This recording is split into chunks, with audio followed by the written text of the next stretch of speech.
Hello my dear students.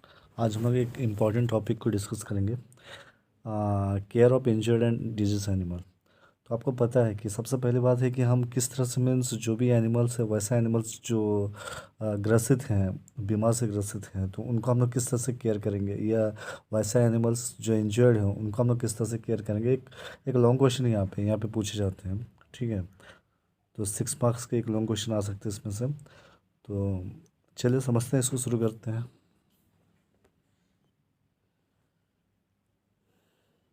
Observation is key to ensuring good animal health. आपको पता है कि हम सबसे पहले क्या, हम किसी भी एनिमल्स को अगर उनकी हेल्थ को देखना चाहते हैं तो सबसे पहले उनको ऑब्जर्व करना बहुत ज़रूरी है। ठीक है ना।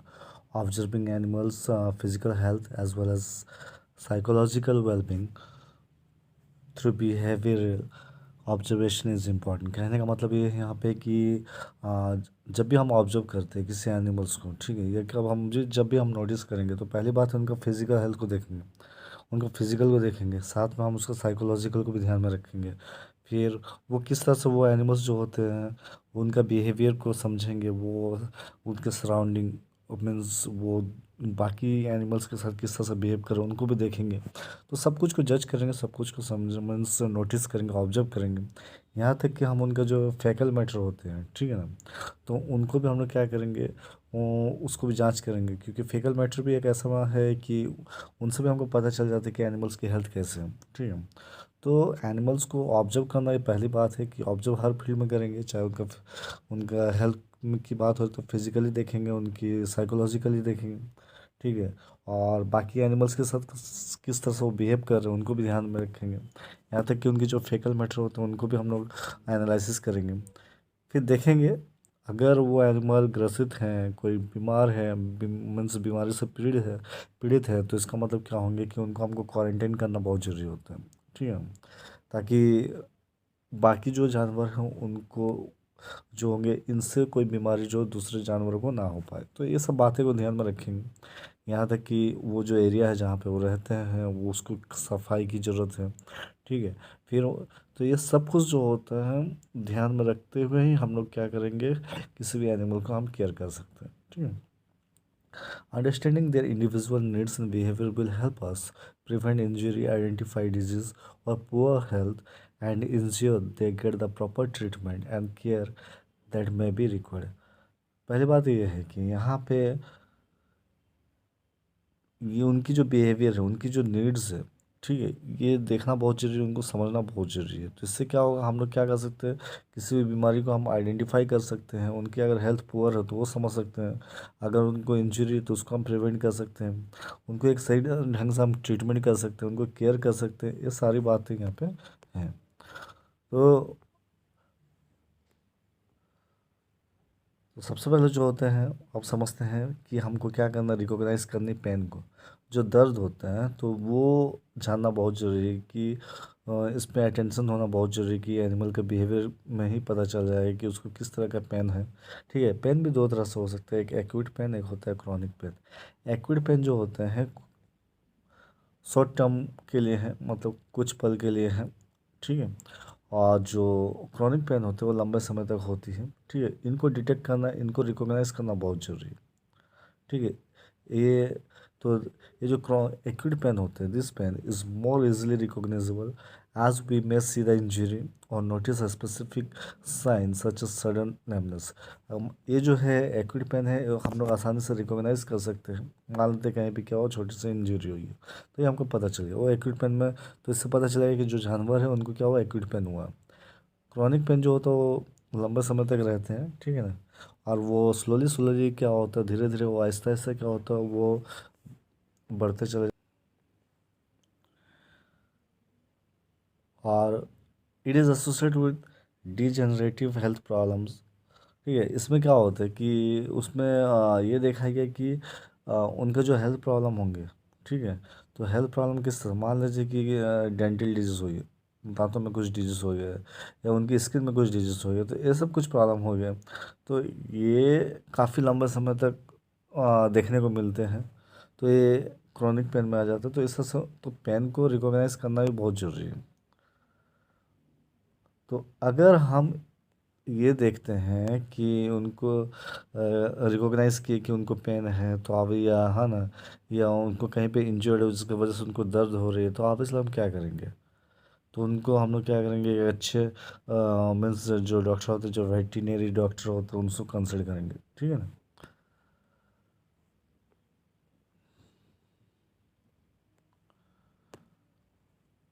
आप समझते हैं डिजीज मीन्स ये इंजरीज और डिजीज को देखते हैं।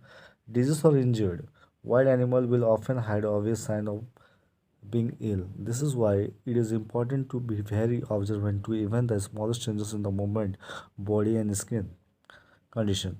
Dietary intake or behavior that deviates from what is normal for that individual. Different species will show that they are unwell in different ways. For example, a social animal may stop interacting with others in a group and could be subject to bullying. It is important that you know your animals and can tell if they are not acting normally. देखो, आपको पता है जो disease होते हैं किसी भी wild animal या कोई वाइल्ड एनिमल जो इंजर्ड है, ठीक है, तो कहीं ना कहीं आपको क्या हुआ, कुछ साइन देखने को मिलते हैं जिससे हम पता कर सकते हैं कि नहीं उनको क्या हुआ, वो इंजर्ड है, ठीक है। क्योंकि उसमें क्या होता है कि हम ऑब्जर्व ये कर पाते हैं कि उसमें कुछ चेंजेस देखने को मिलते हैं उनके उनके चेंजेस में क्या, कि उनका जो मूवमेंट है, वो जो जिस तरह से कल तक वो मूव कर रहे थे, लेकिन आफ्टर इंजर्ड वो क्या होगा, आज किस तरह से मूव कर रहे हैं उनको ध्यान में रखते हैं। उनका जो स्किन का जो कंडीशन है, इनका बॉडी का जो कंडीशन है, वो देख कर हम पता कर सकते हैं। उनका जो खाने का जो तरीका है, जैसे कल तक वो जिस तरह से नॉर्मल खा रहे थे, आज क्या हुआ कि खाना ही बंद कर दिया, तो इससे ये पता चला कहीं ना कहीं उनको कुछ प्रॉब्लम हो रही है उस जानवर को, ठीक है। तो पहले जो नॉर्मल था आज एब नॉर्मल बिहेवियर में आ गया, मीन्स कुछ अजीब टाइप का बिहेव कर रहा है, तो इससे हमको पता चल जाता है कि वो जो जानवर है ना, वो कहीं ना कहीं वो डिजीज से पीड़ित है या कहीं ना कहीं कुछ उनको इंजर्ड हो गया है। इससे भी पता कर सकते हैं, जैसे कल तक हमने देखा था कि वो जो जानवर है, वो जो एनिमल है, वो क्या हुआ, बाकी जानवरों के साथ अच्छे तरह से इंटरेक्ट कर रहे थे, आज आज अचानक से ऐसा हो कि वो स्टॉप हो गया, means stop interacting with others, means दूसरे जो ग्रुप के जानवर हैं उनके साथ आप इंटरेक्ट नहीं कर पाते। तो इससे पता है, उनके एक्टिंग से ही पता चल जाता है कि वो अब क्या है, कहीं ना कहीं उनको कोई कुछ हुए हैं, तो वो इंजर्ड है या कुछ बीमार से वो ग्रस्त है। तो ये सब कुछ साइन हम लोग को देखने को मिलते हैं, ठीक है। अगर जब हमको ऐसा साइन मिलते हैं तो we should inform our vet immediately, मतलब वेटनरी जो डॉक्टर होते हैं उनको दिखाना बहुत जरूरी है। तो साइन में जो होंगे वो क्या हो सकते हैं, तो पहली बात है कि इसमें क्या, लेथार्जी आ सकता है, एक्सेसिव स्लीपिंग हो सकता है, डिप्रेशन हो सकता है, इंजरी हो सकते हैं, वॉमिटिंग भी आ सकते हैं उनको, ठीक है। अनयूजुअल लेवल ऑफ एग्रेशन हो सकता है, रिड्यूस सोशल इंटरेक्शन इन अ नॉर्मली, तो ये देखो। फिर यहाँ तक कि सोशल कॉन्फ्लिक्ट भी हो सकता है, कि दूसरे जानवर के साथ क्या हो, झगड़ा करने लग जाते हैं कुछ जानवर, ऐसा भी होते हैं, ठीक है। और रिड्यूस सेपरेटेड जो मेन मेन पॉइंट है, मैं तो ये कहूँ कि जो मेन पॉइंट सब कुछ लिखने की जरूरत नहीं, लिख दिया कि जैसे एक्सेसिव स्लीपिंग, बार बार सोना, मतलब बहुत लंबे समय तक सोना हुई है, इंजरी हुई है, फिर वॉमिटिंग हो जाए बारम्बार, क्या हो आप देखोगे कि उल्टियाँ आ रही है, ठीक है। फिर हमेशा गुस्सापन में रहना, एग्रेशन आ गई उनके में, या अनयूजुअल लेवल ऑफ एग्रेशन उनका, हाँ। फिर रिड्यूस सोशल इंटरेक्शन, मतलब जो बाकी जानवरों के साथ जिस तरह से मिल रहा था अब उससे कम मिलना कम हो गया, ये सब कुछ बातें हैं, है ना। फिर सोशल कॉन्फ्लिक्ट हुआ, रिड्यूस एपेटाइट, मतलब भूख ना लगना, तो भूख का कम हो जाना, ये सब कुछ आपको, है ना। फिर एबनॉर्मल रिपीटेटिव बिहेवियर, ऐसा बिहेवियर जो क्या है एबनॉर्मल है, तो इससे पता चलता है कि वो जो जानवर हैं, ठीक है, वो या तो इंजर्ड होंगे या डिजीज होंगे, ठीक है ना। तो ये सब कुछ साइन है। तो अब जो है हम क्या करेंगे कि अगर आपको केयर करनी है तो सबसे पहले तो ऑब्जर्व करनी ज़रूरी है। तो ऑब्जर्व करने के लिए हमको क्या करनी पड़ेगी, पहली बात कि क्या हमें ध्यान रखें, पहले तो उनकी आइज़ को देखना कि क्या उनकी आंखें क्लियर हैं, क्या उनकी आंखें ब्राइट हो रही हैं, क्या उनकी आंखों से कुछ सिक्रेशन तो नहीं आ रहा है, हाँ, कुछ कहीं किसी तरह का रिएक्शन तो नहीं है इन्वायरमेंट के साथ, इसको ध्यान में रखना, है ना। तो यहाँ तक उसी प्रकार ईयर एंड नोज़ की बात करें तो क्या वो कुछ सिक्रेशन तो नहीं है उनके कान पे या नाक पे, ठीक है ना। तो ये सब बात को ध्यान में रखना है। फिर माउथ की बात करें तो कहीं पर ऐसा तो नहीं, फोड़े फुंसी तो नहीं निकले, सोर्स तो नहीं है माउथ पे, कहीं दांत तो उनके टूटे हुए तो नहीं है, ठीक है। कहीं अगर हम कोई बर्ड्स की बात करें तो उन वो बर्ड्स के जो बीक होते हैं वो तो इंजर्ड नहीं है ना, वो डैमेज नहीं है। हाँ, तो ये सबको ध्यान में रखना है, ठीक है। फिर नेक्स्ट अगर हम बात करें तो ये भी ध्यान में रखना जरूरी है कि hooves, claws and horn, are they overgrown?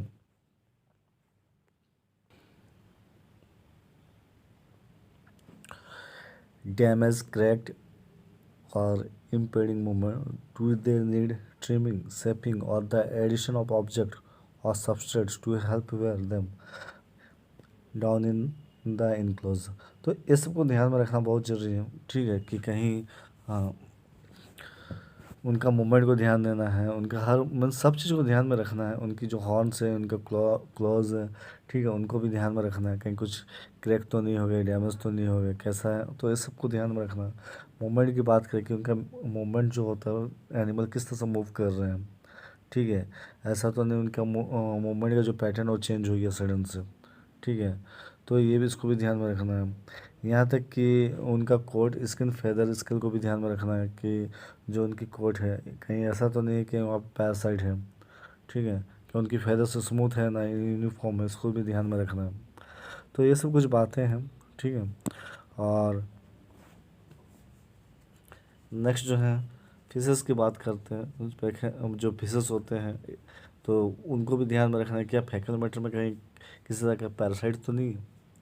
फिर उनका बॉडी कंडीशन ये देखना है कि डज द मसल के definition and general physical status of the body look normal and healthy, मतलब उनके मसल्स जो होते हैं उनका किस तरह से काम कर रहा है, या ये देखेंगे कि उनका फिजिकल स्टेटस कैसा है, बॉडी कैसा है, नॉर्मल है या नहीं है, ठीक है। तो ये सब जो है जब हम देखते हैं तो इससे हमको क्या होता है, दिस इज़ द क्या, ये हमको रोज़ देखनी है, ऐसा नहीं कि एक दिन की बात नहीं हो, दिस इज़ द बोल सकते हैं हम क्या, डेली विजुअल हेल्थ चेक, मतलब हर दिन प्रतिदिन क्या करेंगे हम उनको हेल्थ को देखेंगे। तो ये सब हेल्थ किस तरह से देखेंगे, उनकी आँखों को देखे, कान, फिर नाक हुआ, माउथ हुआ, टीथ हुआ, हॉर्न, क्लेव्स, हॉर्न, वहाँ ना फिर हूप्स हुआ, तो इन सबको देखें, उनकी मूवमेंट को देखते हैं, उनकी स्किन को देखते हैं, फेदर्स को देखते हैं, फेसेस को देखते हैं, बॉडी कंडीशन देखते हैं। तो ये सब जो है क्या एक डेली विजुअल हेल्थ चेक, ठीक है। नेक्स्ट जो है हमने कहा कि फीकल एनालिसिस भी एक बहुत बड़ा मीन्स बोल सकते हैं, इससे भी हमको पता चल सकता है कि वो जो जानवर है क्या होते हैं, किसी बीमारी से ग्रस्त हैं, तो ये पता चल जाता है। तो फीकल का एनालिसिस करना भी बहुत ज़रूरी है, ठीक है। तो क्योंकि इससे भी हमको पता चल जाता है, अगर आप नोटिस करोगे, if you notice sudden changes in the colour, texture और order of droppings in reptiles or birds, and this might indicate a problem which could require veterinary attention. For example, in many reptile species that originate from desert region, excretion should be relatively dry, so apparent diarrhea could be an indication of a health issue. However, many of these species can also use liquid excretion as a defense mechanism in stressful situations. Birds, reptiles, and amphibians all excrete urine and feces from one opening, the cloaca, which is why poo from these species has white deposit. वे क्या कहते हैं, अब ये तो बात रही non memorial spaces की बात किए जा रहा है, जिसमें हम लोग क्या करते हैं कि उनका फिकल का एनालिसिस करते हैं, ठीक है। उससे हमको प्रॉब्लम पता चल जाता है, अगर प्रॉब्लम होगा क्योंकि उसमें जो फिकल होते हैं, ठीक है, तो वो क्या होगा, उनके कलर में क्या होगा, थोड़ा चेंजेस आएंगे, उनके टेक्सचर में चेंजेस आएंगे, उनकी स्मेल में क्या होगा वो भी चेंजेस आए। तो इससे क्या होगा, सडन जो होगा हम लोग को क्या करना चाहिए, ध्यान में रखते हुए हमको एक वेटरनरी डॉक्टर के पास जाना चाहिए, ठीक है ना। तो ये बात है, कुछ स्पेसिस जो होते हैं जैसे कि मान लें रेप्टाइल वाले जो स्पेसिस होते हैं जो कि डेजर्ट रीजन से क्या होते हैं ऑरिजिनेट किए होंगे, उनका एक्सक्रीशन जो होगा हाँ वो ड्राई टाइप का होता है, तो उनको डायरिया जल्दी हो जाता है, ठीक है, एक हेल्थ इशू है। तो कहने का मतलब ये है कि हम लोग उनका जो स्टूल्स होते हैं या उनकी जो फीसेस होते हैं, जो फेकल मैटर होते हैं, उनको एनालिसिस करना बहुत जरूरी, उनके एनालिसिस से हमको ये पता चल जाए क्या उसमें कोई इन्फेक्शन है या कोई पैरासाइट्स है। कम से कम इससे ये पता चलने से क्या होगा कि हम उस जानवर को क्या होता है बीमारी से हम बचा सकते हैं, तो ये बहुत जरूरी है। नेक्स्ट जो है that is the preventive medical care. अब जब हमको पता चल जाएगा फीकल एनालिसिस के बाद क्या होता है कि हम लोग क्या करेंगे, उनका प्रिवेंशन करेंगे, किस तरह से मेडिकल केयर करेंगे। तो NGO health screening protocols are in place where include urine faecal blood test. तो पहली बात है कि हम लोग को उनका क्या करें, उनका जो यूरिन होता है फीकल मैटर होता है, उनका जो ब्लड टेस्ट उससे पता चल जाता है, ठीक है। कि full detail health records for all animals in your care so you can easily share information with your veterinary support team.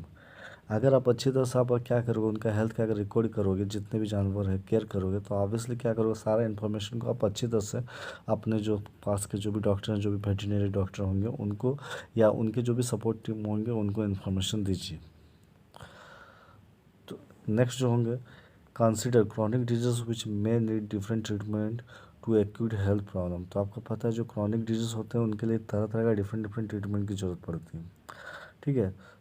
उसके बाद ये भी एक बहुत ज़रूरी इंपॉर्टेंट पार्ट है अगर देखा जाए, postmortem examination of any animal that dies within the facilities should take place by a veterinarian. जो पोस्टमार्टम होते हैं इससे भी एग्जामिन किया जा, जो भी एनिमल जो मर जाता है उनका जो पोस्टमार्टम होता है, ठीक है। तो ये भी जो होता है एक वेटरनरी डॉक्टर के द्वारा ही मतलब होना चाहिए, ठीक है। और जो भी इंफॉर्मेशन मिले इसके थ्रू तो एक डॉक्टर को बताना बहुत ज़रूरी है, ताकि डॉक्टर बता पाएंगे कि वो जो एनिमल है जिनकी डेथ हुई थी वो किस वजह से मरे थे, उनकी वजह से कहीं ऐसा ना हो कि बाकी के जो भी जानवर वो भी मर जाए, ठीक है। तो जो भी पोस्टमार्टम एग्जामिनेशन जो भी डिटेल्स मिले वो भी क्या हो इन्फॉर्म करना बहुत ज़रूरी है किसको, एक वेटरनरी डॉक्टर को, ठीक है। उनके सामने रख देना है वो जो भी इन्फॉर्मेशन मिलते हैं। Review of historical health records to identify ongoing long term issues.